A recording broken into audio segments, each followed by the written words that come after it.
And the third condition is Luke 14:33. और तीसरी जो शर्त है वो लूका 14 के 33 में है, That I'm detached from possession. कि मैं सारी संपत्ति से दूर किया जाऊं, अलग हूं। God allows us to have many things, but not to possess things tight. परमेश्वर चाहता है कि हमारे पास बहुत सारी वस्तुएं रहें, परंतु वह यह नहीं चाहता कि हम उन चीजों को पकड़ करके रखे I रहें। can have a house, I can have a scooter, I can have anything, but I must not possess them. मेरे पास घर हो सकता है, मेरे पास स्कूटर और बहुत सारी वस्तुएं हो सकती हैं, If this is my property, और यदि यह मेरी संपत्ति है, possessing is this is mine. और उसे जकड़ करके रखना मतलब ऐसे कस के पकड़ To लेना, give up my possessions means I open my palm. और अपनी संपत्ति को यूं ही दे देना मतलब मैं अपनी मुट्ठी को खोल करके It's रखूंगा। still there. अभी भी वो मेरे हाथ में It's in है my name. और उसमें मेरा नाम है, This is it belongs to me. और यह मेरी संपत्ति है, The house is in my name. और यह जो घर है वो मेरे नाम The में है, scooter is in my name. यह जो स्कूटर है मेरे नाम में है, But I'm not possessing it. परंतु मैंने इसे पकड़ करके नहीं रखा है। Say, Lord, it's my name, but it's for you. मैं कहता हूँ कि प्रभु जी हाँ, यह मेरे नाम में है, परंतु यह तेरे लिए That is है। giving up your possessive attitude to your possessions. और यही तो है कि जो जकड़ करके रखने का जो हमारा आचरण है वस्तुओं के प्रति, उसे त्याग देना This is yours, Lord. और कहना कि प्रभु जी ये सब तेरा है। And if you follow these three conditions, और यदि आप इन 3 शर्तों का अनुसरण then करेंगे you have turned around 180 degrees. तो तब आप 180 डिग्री में मुड़ गए हैं, Then you can possess the kingdom of God. और तभी आप स्वर्ग के राज्य के वारिस हो सकते हैं। What did John the Baptist say? यूहन्ना बपतिस्मा वाले ने Repent. क्या कहा? मन फिराओ। About turn 180 Not डिग्री में मुड़ halfway. जाओ, आधा नहीं, completely पूरे रीति से मुड़ in जाओ। these 3 areas. इन 3 क्षेत्रों में Then you can enter God's kingdom. केवल तभी तुम परमेश्वर के राज्य में प्रवेश कर See, सकते the हो। Old Testament also they had a kingdom.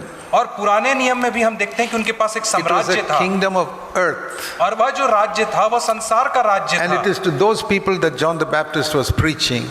और यह उन लोगों को था जिन्हें यूहन्ना प्रचार कर रहा था। Turn around from the kingdom of earth and turn to the kingdom of heaven. और उन लोगों से यूहन्ना यह कह रहा था कि संसार के राज्य से मन फिराओ और स्वर्ग के राज्य की ओर ध्यान केंद्रित करो। You look at the Old Testament promise God gave to Israel in Deuteronomy 28. और व्यवस्था विवरण 28 अध्याय में हम उस प्रतिज्ञा को देखें जिसे परमेश्वर ने इस्राएलियों को दिया था। This is the blessing God gave Israel. और यह वह आशीष है जिसे परमेश्वर ने इस्राएल को दिया था। We can say the Old Testament gospel. और इसे हम पुराने नियम का सुसमाचार कह सकते हैं। Gospel means good news. और सुसमाचार का अर्थ होता है शुभ संदेश। This was the Old Testament good news. और यह पुराने नियम का शुभ संदेश था। Deuteronomy 28. व्यवस्था विवरण 28 Verse 1. If you obey everything that the Lord commands, पहला वचन कहता है यदि तू अपने परमेश्वर यहोवा की सब आज्ञाओं को मानेगा, all these blessings, verse 2, will come upon you. तो जितनी सारी आशीषें 2 वचन से आगे लिखी गई वो सब तेरे And ऊपर आ all the जाएंगी, way up to verse 14. और 14 वचन तक की सारी आशीष तेरी हो जाएगी। Everything is earthly. और सारी चीजें जो है वो सांसारिक हैं। There's no promise of victory over sin. वहां पे पाप के ऊपर जयवंत होने की एक भी प्रतिज्ञा There's नहीं no है। promise of something heavenly. वहां पे स्वर्गीय वस्तुओं की एक भी No प्रतिज्ञा नहीं promise है। of partaking of Christ's nature. और मसीह के स्वभाव में भागी होने की एक भी प्रतिज्ञा नहीं है। No promise of even going to heaven when you die. और मृत्यु के उपरांत स्वर्ग जाने It's की भी प्रतिज्ञा नहीं 100% है। earthly. 100% संसारिक If you है। obey God, यदि तू परमेश्वर की आज्ञा verse मानेगा, 3, you'll be blessed in the city and you'll be blessed in the country. तीसरे वचन में तू नगर में धन्य होगा, खेत में धन्य होगा, Your children will be blessed. तेरे बच्चे धन्य होंगे, Your crops will be blessed. तेरी भूमि की उपज धन्य होगी, Your cattle will be blessed. तेरे भेड़ बकरी आदि आशीषित होंगे, And your business, your basket, verse 5, everything will be blessed. तेरी टोकरी कठौती तेरा व्यवसाय आशीषित रहेगा, When you go out of your house, when you come back to the house, you'll be blessed. भीतर आते और बाहर जाते समय तू धन्य रहेगा, And all your enemies will be defeated. तेरे सारे शत्रु पराजित हो जाएंगे। Defeated means in battle.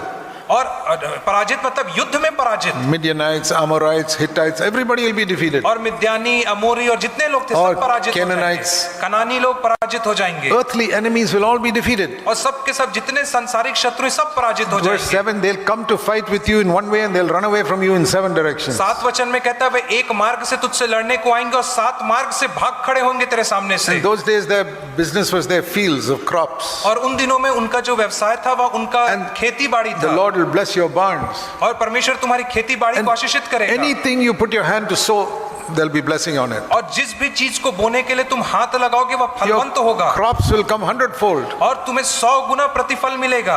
And The Lord will establish you as His people, verse 9. और 9वें वचन में कहता परमेश्वर तुम्हें अपने लोगों के समान And स्थापित all करेगा the people of the earth, verse 10, will see that you are the people of Jehovah. और पृथ्वी के दूर दूर के देश के लोग यह देखकर कहेंगे कि ये यहोवा के And कहलाते verse हैं 11, you will abound in prosperity. और 11वें वचन में कहता तू धन संपत्ति से तू घिरा You रहेगा will make a lot of money. You will all be millionaires. और तू बहुत पैसा कमाएगा तू करोड़पति बन जाएगा And the Lord will bless your children. You'll have many children. और परमेश्वर तेरे बच्चों को आशीषित करेगा तुझे And बहुत your संतान होंगे cattle also will increase so that you will prosper. और तेरी भेड़ बकरियां भी संख्या में बढ़ते जाएंगी ताकि तू संपन्नता को हासिल करे And the Lord will send rain upon your fields, verse 12. और 12वें वचन में कहता परमेश्वर तेरे खेती के ऊपर And वर्षा भेजेगा you work with your hand in the field, it will be blessed. और जब तू अपने हाथों से अपने खेत में परिश्रम करेगा तो And वह आशीषित होगा Verse 12, you'll have so much money that the nations will come to borrow from you. और 12वें वचन में कहता तेरे पास इतना पैसा होगा कि राष्ट्रों के लोग तुझसे उधार लेने But आएंगे you will never borrow from anybody. लेकिन तुझे कभी दूसरे से उधार लेना नहीं And in पड़ेगा the whole world, you will be the top country. You'll be the head and not the tail, verse 13. और 13वें वचन में कहता पूरे संसार में तू सिर होगा पूंछ नहीं अर्थात सबसे सर्वोच्च राष्ट्र रहेगा That's the end. खत्म Spiritual blessings, आत्मिक आशीषें 0. शून्य Overcoming sin, पाप के ऊपर जयवंत होना 0. शून्य Heaven at the end of your life, आपके जीवन के अंत में स्वर्ग you may नहीं। experience all this and go to hell also. इन सारी चीजों का अनुभव करते हुए भी तुम नरक जा सकते This हो is the Old Testament gospel. यही पुराने नियम का सुसमाचार है It's wealth and health. यह है स्वास्थ्य और संपत्ति का See, सुसमाचार it says here, if you don't obey, परंतु आगे कहते थे तुम उसकी आज्ञा the नहीं Lord मानोगे will smite, verse 22, the Lord will smite you with consumption and fever and inflammation and all types of sicknesses. तो यहोवा तुझे क्षय रोग से ज्वर से दाह से और बड़ी जलन तलवार And महंगी verse सबसे मारेगा 27, you'll get boils and tumors and all types of sicknesses. और 27 वचन में कहता तुझे फोड़े होंगे बवासीर दाद और सब प्रकार की And बीमारी हो verse जाएगी 35, you'll get boils in your legs and knees and everywhere. 35 वचन में कहता तेरी टांगों में घुटनों में सब जगह असाध्य फोड़े निकल आएंगे The Old Testament gospel is you honor God, He'll bless you with health and wealth. पुराने नियम का सुसमाचार यह है कि यदि तुम परमेश्वर की आज्ञा का पालन करोगे तो तुम्हें संपत्ति और स्वास्थ्य से आशीषित करेगा Don't honor God, you will lose health and wealth. यदि उसका आदर नहीं करोगे तो तुम स्वास्थ्य और संपत्ति दोनों को खो बैठोगे It is a gospel, but it is an Old Testament gospel. हाँ ये सुसमाचार है परंतु पुराने नियम का There सुसमाचार है are Christians today preaching this gospel as if it is a new covenant gospel. और आज मसीही लोग हैं इस सुसमाचार को ऐसे प्रचार करते मानो ये नए नियम का सुसमाचार है What is the new covenant gospel? और नए नियम का सुसमाचार क्या है In one sentence, एक ही वाक्य में Ephesians chapter 1. इफिसियों की पत्री और उसका पहला This is the अध्याय gospel of the kingdom of God. और यह जो सुसमाचार है यह परमेश्वर के राज्य का सुसमाचार है Ephesians 1 verse 3. इफिसियों 1:3 Blessed be God and Father of our Lord Jesus Christ, who has blessed us with every blessing of the Holy Spirit in the heavenly places in Christ. हमारे प्रभु यीशु मसीह के परमेश्वर और पिता का धन्यवाद हो कि उसने हमें मसीह में स्वर्गीय स्थानों में सब प्रकार की आत्मिक आशीषें दी हैं। Old Testament was पुराने नियम में ऐसा था not Father, पिता नहीं not Jesus Christ. यीशु नहीं Blessed be God Almighty, और धन्य है सर्वशक्तिमान प्रभु who has परमेश्वर blessed us with every material earthly blessing जिसने हमें भौतिक सारी संपन्नता से आशीषित किया in है earthly places और सांसारिक जगहों पे हमें आशीषित किया है in Moses. मूसा के द्वारा। See the difference? आपने अंतर को देखा Here it is every spiritual blessing in the Holy Spirit और यहाँ पे सारी स्वर्ग आत्मिक आशीषें पवित्र in आत्मा heavenly में places स्वर्गीय स्थानों in में Christ. मसीह यीशु में। And you say, hey, what about some earthly blessing? तब आप कहोगे अरे संसारिक आशीषों के विषय में क्या करूं मैं? No promise. उसके लिए कोई भी प्रतिज्ञा नहीं No है। promise that you'll prosper and become millionaires or your cattle will increase or your crops will increase. कोई प्रतिज्ञा नहीं कि तू करोड़पति बन जाएगा या तेरे जो बैल बकरी हैं वो बढ़ेंगे नंबर में। Jesus did not become a millionaire, यीशु मसीह कभी करोड़पति नहीं बना, but what spiritual blessing there was in his life. लेकिन आप देखिए कि उसके जीवन में कैसी आत्मिक आशीषें थी। Then we say, but we have earthly needs. परंतु आप कहोगे हमारी भौतिक शारीरिक आवश्यकताएं Yeah, हैं। the promise is you seek his kingdom first, all your earthly needs will be added to you. और प्रतिज्ञा यह है कि आप सर्वप्रथम उसके राज्य की खोज करो तो ये सारी वस्तुएं आपको मिल जाएंगी। That's Matthew 6:33. ये मत्ती 6:33 वचन है। Everything necessary for your life, जो भी चीजें आपके जीवन के लिए महत्वपूर्ण हैं We pray, give us this day our daily bread, our Father in heaven. और हम प्रार्थना करते, हमारे पिता तू जो स्वर्ग में है, हमें रोज की रोटी दिया कर। And when we talk about daily bread, we are talking about our necessity. और जब हम रोज की रोटी के विषय में बात कर रहे हैं तो हम अपनी आवश्यकताओं के विषय में बातचीत कर रहे हैं। I'm not asking for my daily ice cream. मैं अपने प्रतिदिन की आइसक्रीम की मांग नहीं कर रहा हूं यहाँ पर। Give me enough to survive. मैं ये कह रहा हूं कि मुझे पर्याप्त दे जिससे मैं And जीवन that यापन कर includes सकूं। all my earthly needs. और मेरी सारी भौतिक जरूरतों की पूर्ति कर। Lord, give me a job so that I can earn my daily bread. प्रभु जी मुझे ऐसी नौकरी दे ताकि मैं अपनी जीविका कमा सकूं। Give me health to go to work to earn my daily bread. मुझे स्वास्थ्य दे ताकि मैं अपनी रोजी रोटी कमा सकूं कार्य So करके। in that one sentence, give us this day our daily bread. और इसलिए इस एक कथन में कि हमें रोज की रोटी दिया We कर, are talking about our job also. वहां पे वो हमारी नौकरी के विषय And में भी कह रहा help है। me to educate my children so that they will grow up and earn their daily bread. और वहां पे वो हमारे बच्चों को शिक्षित करने के विषय में भी कह रहा है So, ताकि हम उन्हें शिक्षित करें तो उन्हें नौकरी In मिल that सके। simple prayer, our Father who art in heaven, give us this day our daily bread. इसलिए उस साधारण सी प्रार्थना में हमारे पिता तू जो स्वर्ग में है, रोज की रोटी हमें दिया कर। We are asking for food. हम उससे भोजन मांग रहे We हैं need clothing to go to work. और अपने कार्य में जाने के लिए कपड़े चाहिए हमें, Job. नौकरी चाहिए हमें, Education for our children so they can earn daily bread. और बच्चों के लिए शिक्षा चाहिए ताकि वे भी रोजी रोटी कमा सके। A house to live in so that we don't live on the streets. रहने के लिए घर चाहिए ताकि हम सड़क में ना रहें। It's all included in that one prayer. और यह सारी बातें उस एक प्रार्थना में सम्मिलित हैं। Now God may give you more, परमेश्वर आपको ज्यादा but भी दे that's not what सकता we है, are asking for. परंतु यह वह नहीं जिसके लिए आप मांग रहे We हो। are not saying give me 5 houses so that I can give them out on rent and earn some more. और मैं ऐसा नहीं मांग रहा हूँ कि प्रभु मुझे 5 घर दे ताकि उसमें से 4 घर को मैं किराए में चढ़ा दूं। There's nothing wrong in that. उसमें कोई गलत बात नहीं है। God may give it to you. He may give you a car. He may give you a bigger car and not a scooter. और परमेश्वर हो सकता है आपको स्कूटर के बदले कार दे दे, बड़ी कार भी दे दे। But that is up to God. परंतु यह केवल But we are not परमेश्वर के asking ऊपर for है। that. हम इनको मांगते नहीं What हैं। we ask for is necessities on earth. और हम जिन चीजों को मांगते हैं वो हमारी भौतिक आवश्यकताएं हैं। Food, भोजन, clothing, कपड़े, housing, मकान, health, स्वास्थ्य, children's education. बच्चों की पढ़ाई। Please give us these, Lord. कृपया करके हमें इन चीजों को दे प्रभु जी, And that will be added. और ये चीजें जुड़ It's जाएंगी। like a bonus. यह एक बोनस के समान You है। know, when a person works in a job, एक व्यक्ति जब एक नौकरी में कार्य करता he है, gets a salary and sometimes a bonus. उसे कई बार तनख्वाह मिलती है और साथ साथ उसे बोनस भी मिलता Some है। companies give bonus every year. और कई कंपनी प्रतिवर्ष बोनस देती हैं। So God says, this is your salary.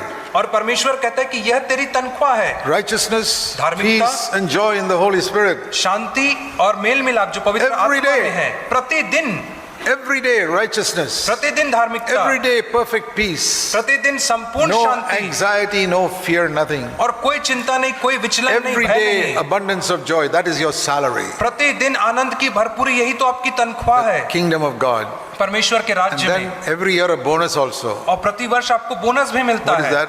वो क्या है? Food for your family. आपके परिवार के लिए भोजन, Clothes for your children and your family to wear. आपके परिवार और बच्चों के लिए कपड़े ताकि वे पहन House to सकें, live in. रहने के लिए घर, Enough to educate your children. आपके बच्चों की शिक्षा के लिए पर्याप्त, Not perfect health, but enough health to live.